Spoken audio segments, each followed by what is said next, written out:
All right, recording's in progress. Heard that. I know that this isn't for everyone, but it is really hard owning a brewery, making the choice to sell beer outside the tap room. My background's heavy in distribution and managing craft brands, so hopefully, I can shine some light on the nuances of this. This presentation will go over some of the basics. I'm probably going to miss some things. I know it's not going to be perfect, but here's kind of my experience with everything. There's some questions. I'm here for it. I'm not going to shy away from anything. You can wait to the end, like Sean said, and I'll definitely answer those questions. I hope that possibly this is going to be part of a greater series of presentations that we can dig into more advanced level of your brewery and how it relates to distribution and how to increase sales, how to widen your distribution area. We can talk about all those things in the future. So I will touch on a couple things, for people that are already with distribution today, as just on the surface, but hopefully we can dig into that later. So thanks to everyone on the call for attending. I'll try to make this light and fun, and I'll deliver this in the best way I possibly can. We'll see what we can do. All right, let's move on. So who's this presentation for? For new breweries seeking distribution, breweries with new distribution partners. So if you just got into distribution, I think this could be beneficial. Breweries making the jump from draft only to draft and package at distro. And then anyone else that wants to get more from their distro partner. I'm sure that no matter how many times you've attended something like this, you'll pick up something that you didn't know, and me as well. Here's our agenda. So who's this presentation for? About the presenter, that's me.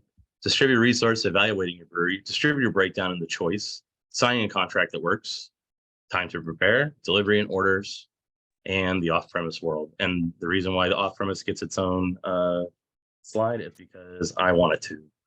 Target is 40 slides in 40 minutes. So here we go. So about me, I'm not going to read all this, but I have 20-year background in marketing, delivering, and selling, and also drinking beer. My real name is Major Asselin. I have a 15-year-old son. I have a wife of 19 years. I have a dog named Hoots, a cat named Juice. I like PC gaming technology, collecting books, and brewing. I like to write. I'm very focused on finance, numbers, spreadsheets, and attention to detail. I can also make a halfway decent PowerPoint presentation. I started an established liquor company in my 20s. I was their beer and wine spirits buyer, general manager of the company for 9 years, took position in Miller Coors in the mentor program, small format chain manager, and that was also a partnership with JJ Taylor. I moved into an impact sales manager role at JJ, space management, C-store, independence, grocery, and then district manager, key accounts, marketing manager, and then director of marketing brand management. And that's where I see TJ's on. I met TJ at JJ Taylor, and we distributed Fort Myers Brewing over there. From there, worked several other roles, Cavalier, Brown, district manager, and then 5 years national accounts for Florida, Virginia with Brown before they sold to Florida the second or third time. I don't remember. They sold a lot. I mean, moving around everywhere. And then I finally ended TBBC as director of sales. Super, super happy here. And, love selling beer here in Tampa. It's awesome. If anyone wants to contact me, there is my business card. There is my Instagram. It's at Major Ass. Facebook, major.asselin. And my email is major@tbbc.beer. And after the call's over, you think you didn't get it out, you have something to ask, just reach out to me. Just call me. I'll be available right after the call. No big deal. Let's jump right in. Distributor resources. There's so many things. There's so many things you can ask for. I'm not going to even get them all in here, but there's things that you can ask for and things you can get. Refrigerated offsite storage, delivery, sign shop access, relationships, national accounts and chain accounts.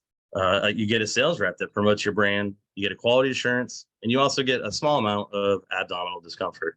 And I put that in there because distribution is not for everybody. I'm not here to say distribution is the best. It's been good to me and keep me employed for over 20 years, but it's definitely not for everyone, and everyone has their own track in life. But here's the things that you can get out of them, and maybe some of you didn't know. So sign shop sounds great. What's that about? Print signs, posters, tap annual inserts. Some cases they can print you banners, provide creative for your events, fests, and promos. They can help you with some design work. You're having a stall with menu cards, table tents, Static stickers, as far as design help, if you stall like on a logo, or if there's something you're having problems with, they're in-house sign shops. Actually, the people that run those, they're almost production level artwork people, and they crank out lots of stuff, but they love kind of working on creative projects. So it's good to challenge them once in a while, and you never know what you get out of it. It was always fun for me, at least, to be challenged. Design and co-op, base wrap, display stackers, anything that's like POS, thematic displays, or anything that can go out to market. There's relationships that you can use there. Going back to the other slide, there's companies that they work with that they're going to be buying lots of display materials. How hard would it be to then throw a couple on for you, and then help you design it? It's probably not going to be that hard. And if by way of co-op, you could get half it paid for. And then there's a picture there of the JJ Sign Shop 2012, or printing pinchers menus. And then they ended up getting a brewery later on down the line. So some other distributor resources. Why do I need a sales rep? They talk about your brand in the market. They promote your brand and styles and at off-premise accounts. They look out for market trends. They bring you feedback, quality assurance, date checks. They're the open mouth out there, and they're going to make sure that you get your share. They're going to see what's going on, and they're going to bring it back to you. That being said, some small breweries don't have their own sales reps. So if you can be with a distributor partner that has a very active, high relationship sales rep in the market and on premise, and you're coming with draft, it's kind of a 2-for-1. You're getting distribution, you're getting all these benefits that we talked about before, but then you get the benefit of someone that's promoting your brand for you until you get to the level where you can hire your own sales rep. National and key accounts. So most of my background. Oh, look, there you go, TJ. Here's a picture. Fort Myers Brewing Beer Dinner in 2014 that we set up at Crown Colony. So what can a national and key account manager do to you or do for you, and why is this real important? So they can submit your NIS, your new item forms, your sell sheets, your products to large companies for consideration. If they're already talking to someone, they already have a meeting, it's not going to be that much harder for them to pop in another slide to champion your brand for you. They're going to match your brand to on and off-premise outlets and create programs to sell our beer. At some point, there's going to be a discussion with a large, independent chain or a national account that they need a flex line, that they need a local brand. You want to be part of those discussions, and those conversations, at that level could happen. Getting pre-orders from your chains and accounts to build base orders. So everyone wants those pre-orders, right? Everyone wants someone to make that commitment so you can brew that amount of beer. And a national account manager or someone in key accounts and on-premise can absolutely get those commitments for you, so you can build your base order, fill those tanks, and make sure the beer goes straight back out again. Unfortunately, national key accounts roles almost always happen at a medium level or higher distribution center. So last but not least, if you don't ask, you don't get. I think with distributor resources, if you don't know what you have or what they have, you just have to keep asking. And I know it can be very frustrating, but don't be afraid to ask your distributor partner if you need help with a project. You run all large expenditures through them. You never know what they have a budget for. There could be something that they're working on. They could be talking to another brewery and they're moving on with their canning line, and you're talking about buying one. They're like, hey, did you know that they have one? We can help you with that transition. We have a truck, we can get it to you. They might not help you with buying it. They're not going to buy your cans for you, but you can ask anything. But all those things could absolutely happen and have happened in the past, where you can use those resources to aid and assist you in what you need to get done. Persistence and relationship are key. So keeping a fresh relationship with your distributor and talking with them and making sure they know your needs, and just in a positive way. Being persistent doesn't mean being negative and being a nudge and just replying to the same email chain over and over again. Persistence and relationships it's a positive thing that you can foster this relationship with the distributor and get the most out of it. You can absolutely, it's not an abuse either way. They need you, they're making a lot of money off you. It's very symbiotic. So might as well make as positive as experience as possible. That way you can get these things. And then you may not get what you want, but at least you tried. And then every time you try and they say no, you set a new boundary. And your relationship with the distributor is all about those boundaries. And again, you don't ask, you don't get. And over to the right there, that's just a quick example. So there was this program for Rogue called Paint the Can Dead. It was canceled. They couldn't get the cans, like color changing paint on cans or something. And overnight, we made 60-inch posters at the distributor for Rogue, 33 different 60-inch posters, and we had them up the next day. So they weren't happy that things got canceled. We weren't happy that the program was failed, but everyone jumped in and helped, and together we made it work. And I think that's the best example of what you can get done at a distributor if you ask. You have to ask. Go on to the next section. Looks like we're on schedule. That's good. Brewery evaluation. So what are your long-term and short-term goals? I think just knowing yourself, knowing your brewery, and knowing where you're going to be is half the battle. So each distributor has their own strengths and weaknesses. First, you have to know what they are. Are you draft only? Do you have a canning line in your future? 5-year volume goals, regionally specific or statewide? Are you hype? Are you mainstream? Do you want to keep doing limited releases and can drops at your at the tap room, or do you want a mainstream core and then also do hype at the tap room? One location or expansion plans for the future? Do you plan on spreading out the brewing over multiple locations? It's always a good call. High volume are you high volume distro? Are you high volume inside sales?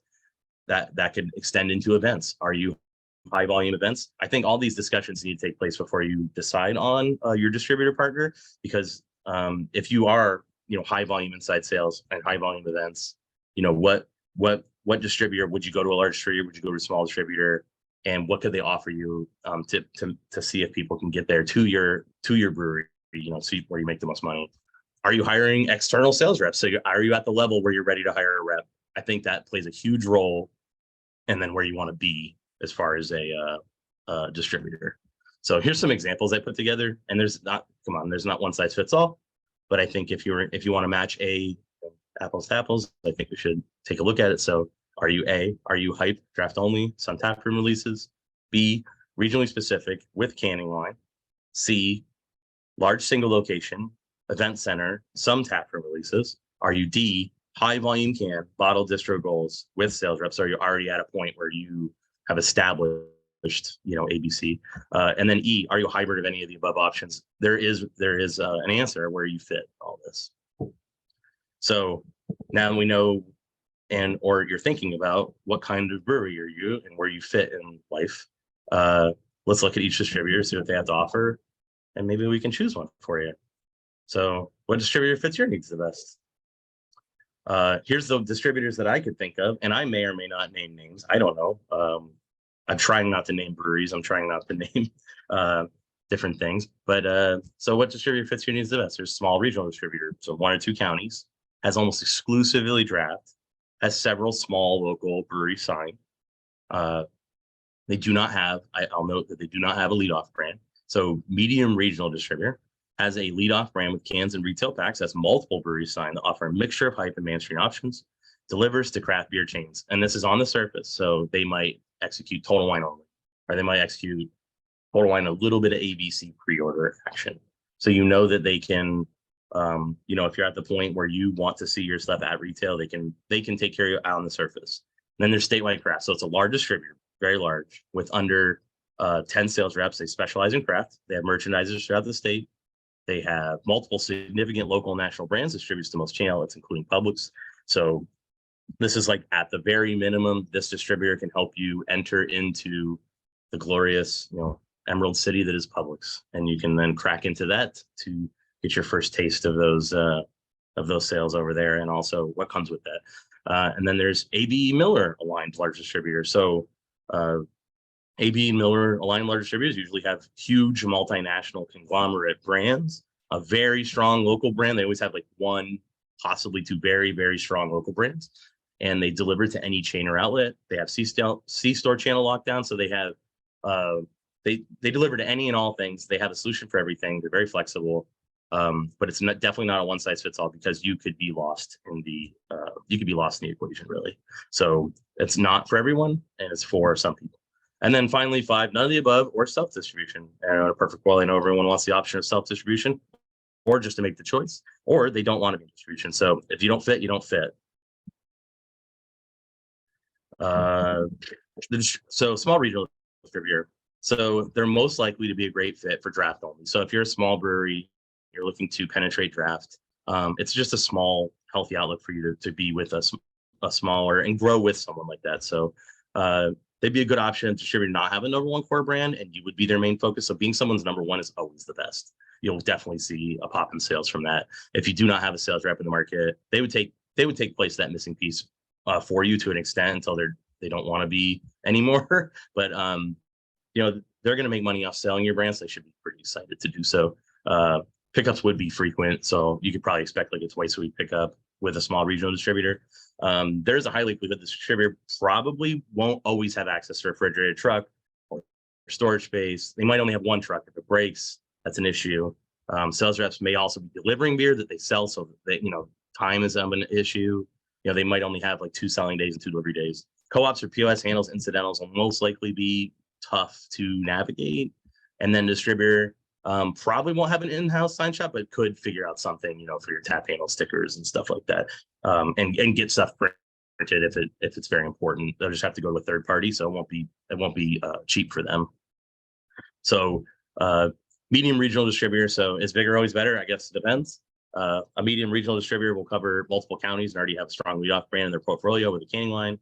So they may have a few strong local brands, which is penetration point into Total Wine and ABC. Sales reps, possibly 5+ sales reps, and they'll have multiple selling and delivery days a week. So it's just not a one and done thing. That your beer is going to go out on Thursday. This would fix that, but also create the problems with that as well. They'll probably have a strong manager and sales goals for their sales reps for the team, which is a prerequisite when dealing with multiple suppliers. Refrigeration, probably not an issue. I'm sure they have more than one truck. And then co-ops are happening with some discussion. Distributor would be a great fit for brewers with heavy future plans, distribution, off-premise stretch goals, and someone that already has a small canning line that really wants to get in the market, and you're okay with being their number two brand and being associated with their number one. So if you guys mesh really well together, you're doing collaborations. It means as you grow, they'll grow, and you'll get more attention from a greater range of accounts to be part of a larger portfolio. With that comes the negatives of being washed out in a large portfolio. So Statewide Craft, and I'll name names of this one. This is Cavalier, and Cavaliers. I've worked there, a great company. Big time, bigger issues. More reps, trucks on the road. Are they juggling a large active portfolio, larger brands? Smaller breweries can possibly get lost in that. Central warehouse with cross stocks in different parts of the state. Reps have merchandisers for off-premise. As a larger distributor with a canning line that wants to go statewide, this is a solid option.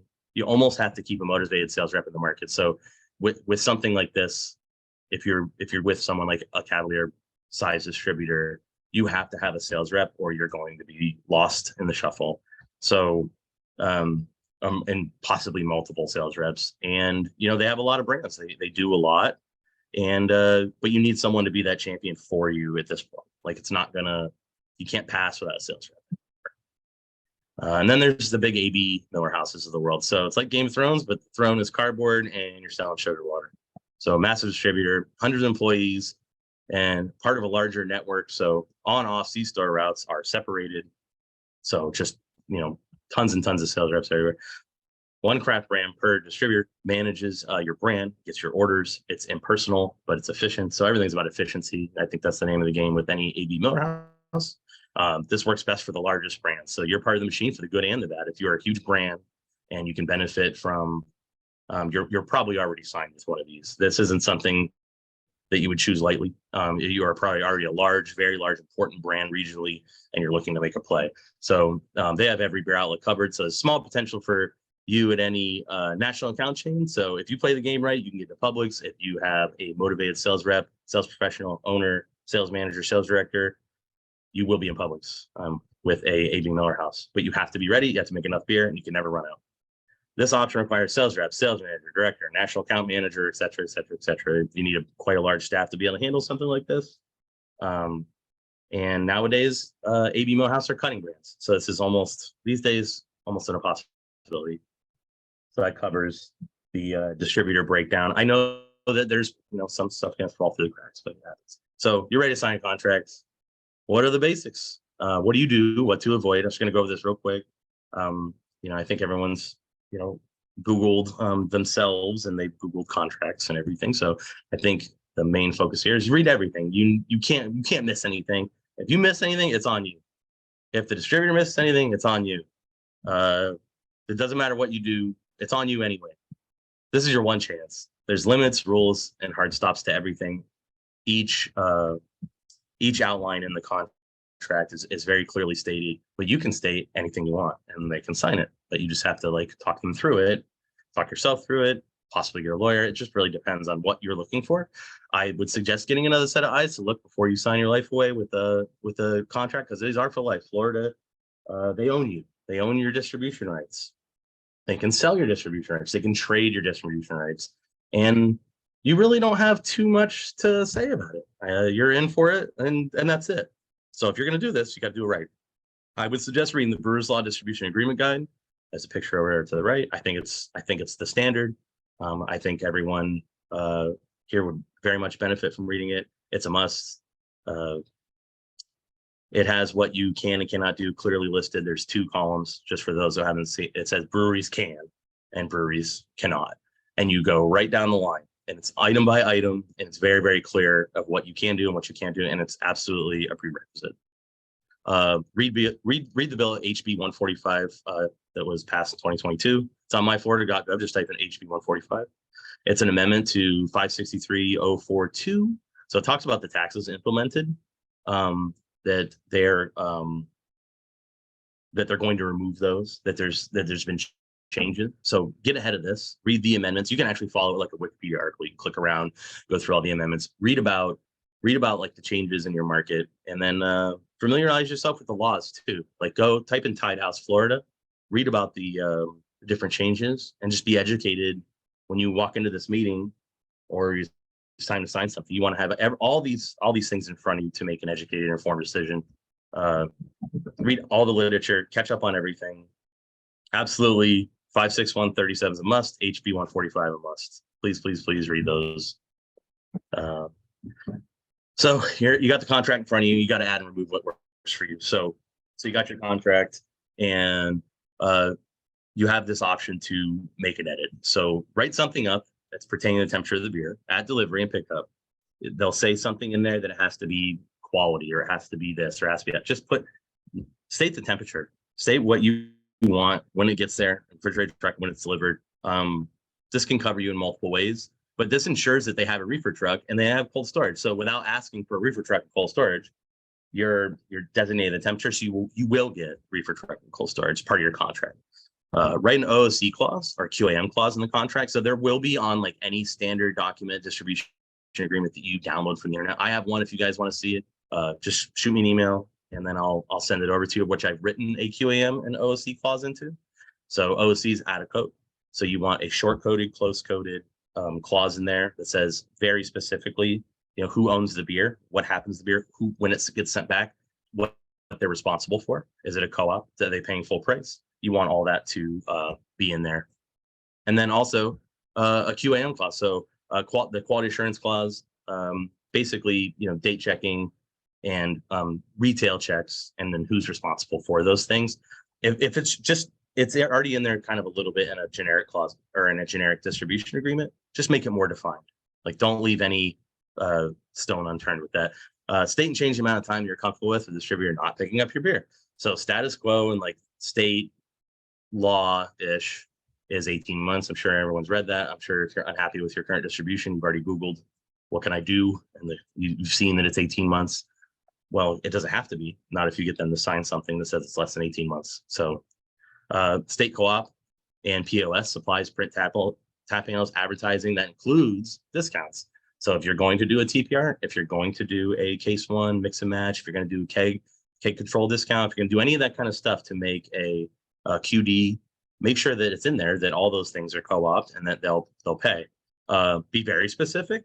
And by that, I mean, if it means if you're running your numbers and you see how much CEs you sold, put in there 75 cents a CE, goes back into a budget for POS co-ops or budgeting, advertising, whatever you want. Make sure it's in there, make sure it's clearly stated, and then add anything else you need as far as like as financial, and make sure that's very clearly stated in there.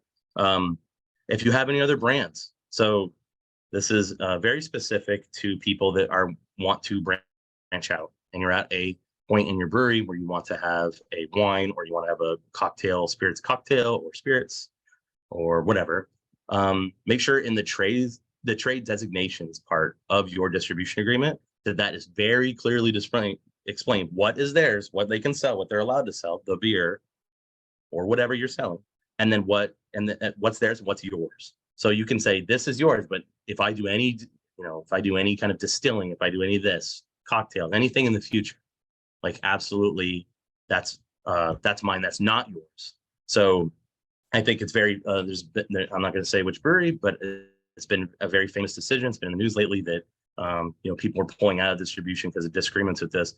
This can all be solved at the beginning with like a really good, with a lot of education, a really good distribution agreement. Read the questions real quick. Yeah, I'll address that, Jesse. So every year when there's a price increase, the distributor takes the same increase that we do. That means our margin continually decreases while the distributor's margin increases.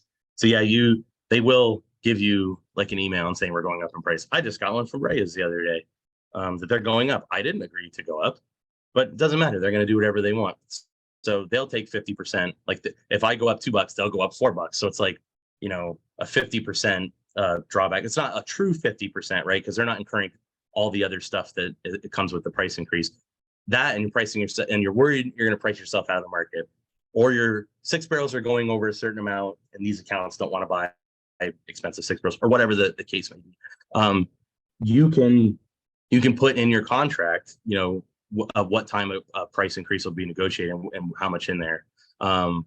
You unfortunately don't have any recourse. If they want to raise prices, you have to go along with that. You can argue with them. You can make them sign something, but just keep the chat open, keep the conversation going, and just see what you can get done. Unfortunately, I have to take a price increase at Reyes, and they're going to be more than every other distributor in the state. And there's nothing I can do about it. And I tried to fight, and I held it off for a year. It's the best I could do. So yeah, they have you with that. I'm sorry. Preparing for distribution.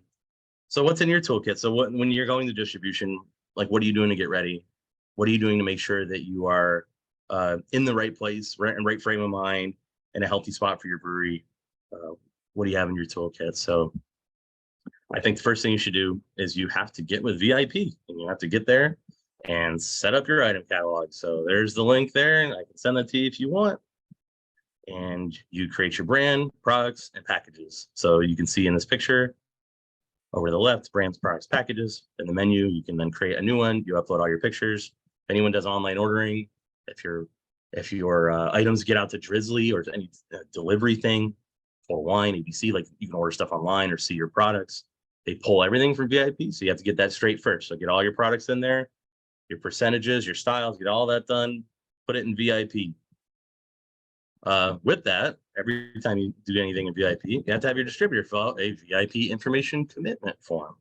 So this allows VIP to pull data from whatever program that is most likely Encompass. That seems to be the gold standard. It allows you to be able to pull data from them. It's usually a couple days behind, and then you can then look at that online. And you can see where your beer went to, which accounts, how old it is, their inventory at the distributor. So super important to get this SRS data collection commitment form sent to your distributor and immediately filled out and sent back as soon as possible. Hopefully before a single case hits the ground, so you can measure every drop that leaves the building. There's a beautiful picture of Coral Head, our new core that just launched. So you want to establish your creative. You want to build your identity. It's beer and brand. Everything's beer and brand, and you want to make sure that you are in the place that you want to be. The people can, their perception of your brand is X, and you have to be very, very clear about that.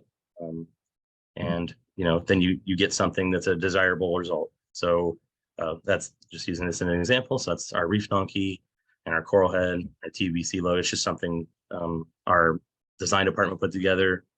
A really talented group of guys. One guy. Create your sell sheet. So you have your creative, you have your SRS filled out, So you have your VIP numbers, which are required for a sell sheet, right? All this.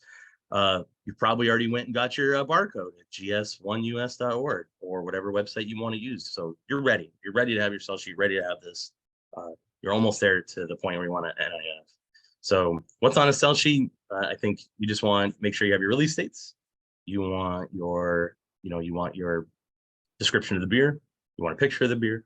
You want any and all information that's just very easy to read very quickly. So that includes your VIP numbers, your barcode, ABV, hops, any little tidbits that you can throw on there. Just make it's got to be quick and simple. It can't be overloaded. And it's got to be something that's a, one page or a good little takeaway. So you can leave it in an account or you can attach it to something easy to download. And then once you get that ready, you are ready to fill out your new item form. So this is an example of new item form.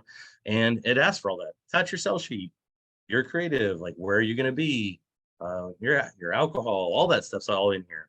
And you're not going to have any of that information unless you fill out all the stuff previous and you have that already, then you're ready for a new item form. They're not all made equal. New item forms are a pain in the ass for everybody. So just immediately get good at that and start setting that up.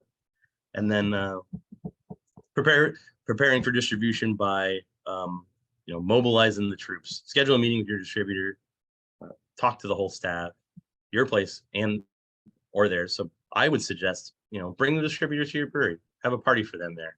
Beers, you can give them the beer. It's all about education, right? So make sure that you get what you need out of the meeting. Bring cold samples, make it fun, educate and explain your visions, your brand, your sales goals. There's hammer home, beer brand. Make a launch party, make it fun. Have some fun with yourself and have some fun with your brewery. Motivate them, make them fans. You have a really, really unique opportunity to work with a distributor partner that may or may not be excited. And why should they be excited? You have to give them reason to be excited. The distributor's not going to do it for you. You have to bring that to you. You have to have a motivated salesperson, ownership, everything to make that work. And it's time to show off. Like, let's make them fans. All right, we'll move past now. It's like getting closer to 40 minutes. Delivery and ordering. So pickups, delivery, and ordering. This quick. So scheduling dock time is key. Communication is everything. Open dock is a solid option. It was okay for us. We have a lot of dock times. Just doesn't work for everybody. Google Calendar probably works for most. And create a specific email your distributor can use, even if your roles, names, jobs change in the future. Ordering at brewery.com, whatever you think. Delivery at brewing.com. Assign someone to pick up some logistics. Try and spread it around to different positions. That's not a catch-all. This is very important. It makes you look professional in the eyes of the distributor. So to have someone that's good at it, be in charge of it. Have the production brewery team throw a little more shrink wrap on your casing keg. The reason I think Anthony's still on here, but the reason why I say this, they're not going to treat the beer the same way you're going to treat the beer. You're going to be so nice to your beer and you're so proud of it. And it's finally leaving the building and people are going to drink outside your tap room for the first time. And then they call you and say like the 6 barrels are all dented and or something happened and the seal chipped and the cases fell over. It's like, just throw a couple more shrink wraps around it. It's a bumpy ride. The off-premise world, it's my background and it's confusing and it's less profitable. So why should we do it? So I put in there, what the hell is a C-store? Because I don't know if anyone knows, but C-store means convenience store. C&G means convenience and gas. Off-premise is split into two departments. So it is confusing. Grocery and C-store, two different things, right? Gas stations. So you got Publix, you got 7-Eleven, basically. From there, it's split into chain and independent. So you have your chain, you have your Wawa chain, and then you have like the gas station that just has like, Exxon on the side of it. Off-premise sales is actually 78% of total beer sales in Florida. So if you're not in off-premise, you are missing that 78%. You're not capturing any of that and making it yours. But of that 78%, only 1.3% is craft beer. So it seems like very little when but there's billions of dollars being sold in beer. So you want as much of that 1.3% as you possibly can. And the way to get that and capture anything you can is to have cans, have bottles, and be an off-premise. Craft is a high ring sale at off-premise. It makes you count more money per unit sold. So you do get some priority treatment. It's first in the cooler, sometimes on the handle. And want people to buy it because they make more money. Traditionally, craft breweries do not give their beer away. So coupons, BOGOs, scan downs, IRC, TPR promotions, like they're not just discounting it. That being said, there are macro brands that are always on the BOGO sheet, right? You see them in the Publix cooler. And are they building their brand on that? Are they down or up? You can then pull IRI data and you can look at that. So all that data is widely available. And the answer is no, they're not growing their brands. They're just fighting last year. They're just adding another BOGO to be up. C-store single serve has proven very lucrative option for craft breweries. As 7-Eleven stores, over 1,200 stores in the state of Florida. The number one pizza selling chain in Florida above Domino's Pizza is actually 7-Eleven. So that not only do they sell a ton of beer, but they sell the most pizza. Or there's a Wawa single door set. The reason why I bring all this up is there's a lot more. So there's a huge piece of the pie in beer. It's not all on premise. Off premise is a huge thing. It's just a little tough to master. But then once you get in, you can really expand your business. And a lot of that's building base orders. So you build a base order with your off-premise stuff, and then on-premise fills in the tabs. So why is chain important? So if you have a canning line, you put your core in distro, you need to have chain to pick up your beer replacements and sets. So it's a great way to connect your fans to the market. So not everyone's going to go on-premise and drink beers at bars. I mean, I'm sure you know people who just don't go out. It's not us because we're in the industry. We all go out. Total Wine will take all the beer you sell them. Provided it's good, it doesn't blow up on the shelf, and you can promise you won't run out. Here's a submission form. I can email this to you if you want. It takes a few minutes. You have to have yourself. You have to have all that ready. So you have to be a distro and have all that, have cans, have bottles, and then they'll take it. And a thing called automatic replenishment will pick it up. And then they have a computer called SIP. It establishes an order repository, pulls that in, makes an order out of it. Now you're in Total Wine. So it's actually a little more complicated than that, but that's the easy part. Total Wine is going to be your first stop as far as like external distribution as a small craft brand. Other chains do their sets during spring and fall, so you get that information from your national account manager, your distributor, or someone that you know that is in that part of the business, and you can start requesting your meetings, submitting new items right away. So C&G gas stations, really? Outside of Publix, 7-Eleven's second largest retailer of beer in the state of Florida, period.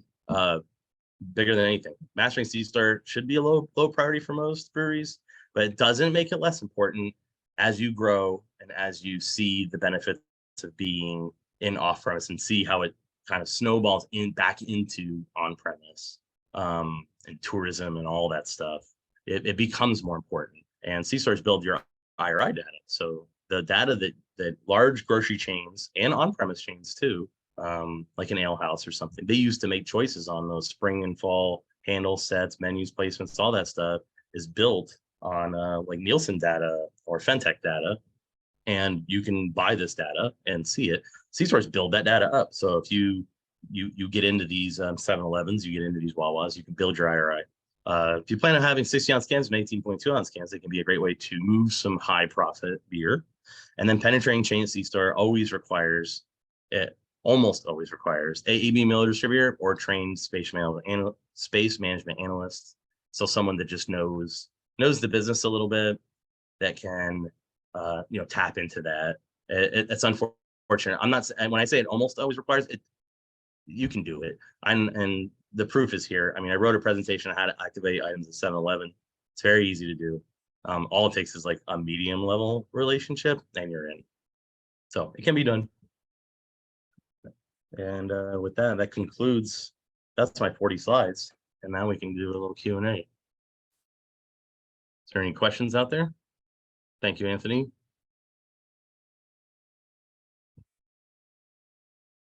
Anybody wants to chime in or pop a question into the chat?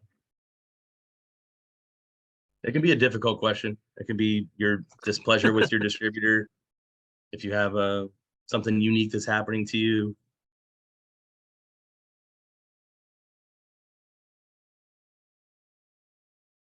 Well, looks like that's it, Mr. Shaw.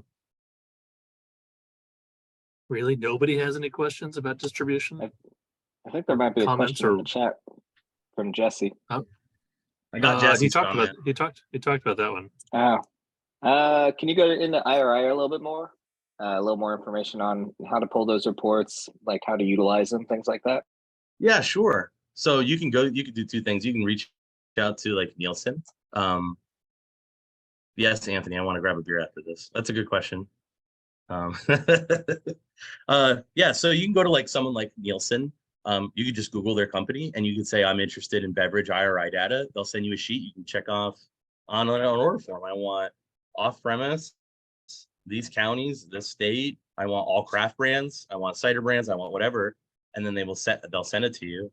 I might even have some IRI, you guys, if you want to look at it, if anyone's interested. I don't know if they're shut up, but we're gonna find out. Let me look. IRI. Oh, I do. I have a pivot table here. It's a little older, but I think it'll serve for what we're looking for. So I'll drag this over here.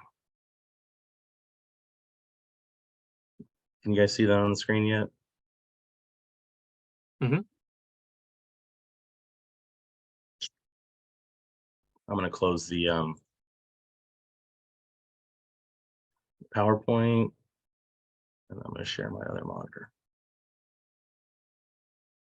Okay. Okay, you can see that, right? So this is an example IRI. So if you were to buy like IRI from Nielsen, they would send you something like this. I built it into a pivot table. You can go up here, and I just asked like total Florida, off premise, and give me everything. And they give you everything, and it's expensive. It's like $1,700, right? But you can click on any brewer that you want here. You can see like who's brewing what. Chihuahua, Hollywood. Some of them don't exist anymore. You know, you can go on anyone's, and this is off, and then you can find out like their dollars in sales, like how much they were selling beer for. And this is all based on scan data at the register that they subscribe to, Publix and Walmart and all these places. And then you can go and build like a last 13 weeks from the pivot table. So if you want to see like how 21st Amendment's doing, like they're still in Florida. Wow. You can see how they can see how 21st Amendment's doing. And I kind of use this for like market trending. So I worked at Brown Distributing and I wanted to see like how CVS was doing. So you can see how CVS was doing in Virginia at the time. And then you could break that stuff out. So it's basically like just a really deep dive data polling system. And it builds off of people just scanning things through the register. And you can have a lot of fun with it. And you can see market trends. You see who's up, who's down. You see how seltzer's doing, you see how FMB is doing.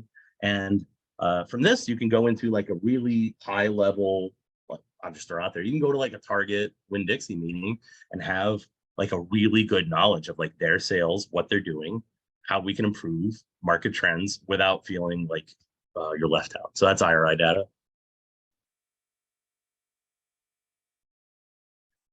Let's see if we got another question. Great presentation. Yeah, it'll be posted later. Sean's posting on YouTube, and then you can show it to them. Yep, sorry, I lost my chat there for a minute. Yeah, so I'll be I don't know who it's Zoom user. So thank you for the question, Zoom user.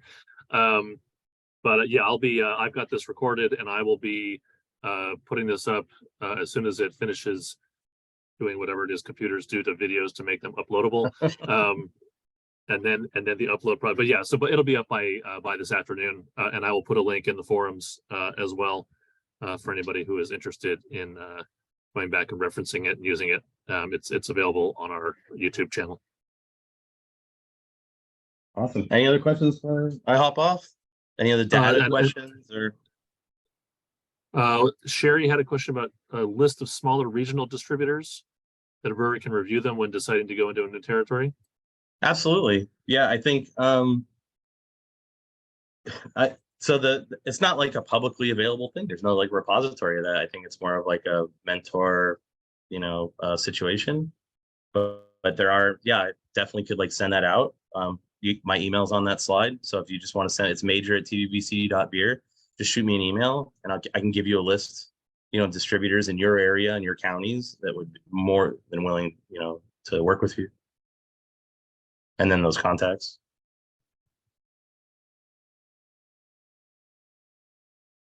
Cool. Any other questions? I think that's it.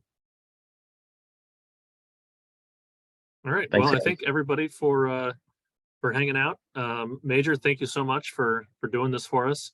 I think this is a I know, I mean, you know, obviously distribution's not my game, and I learned a lot from it as well. And I think it's be a good reference for a lot of people going forward. So hope everybody has a good weekend. Stay safe. Buy your tickets for your for the conference, everyone. And hope to see you all soon. Thank you. Thank you.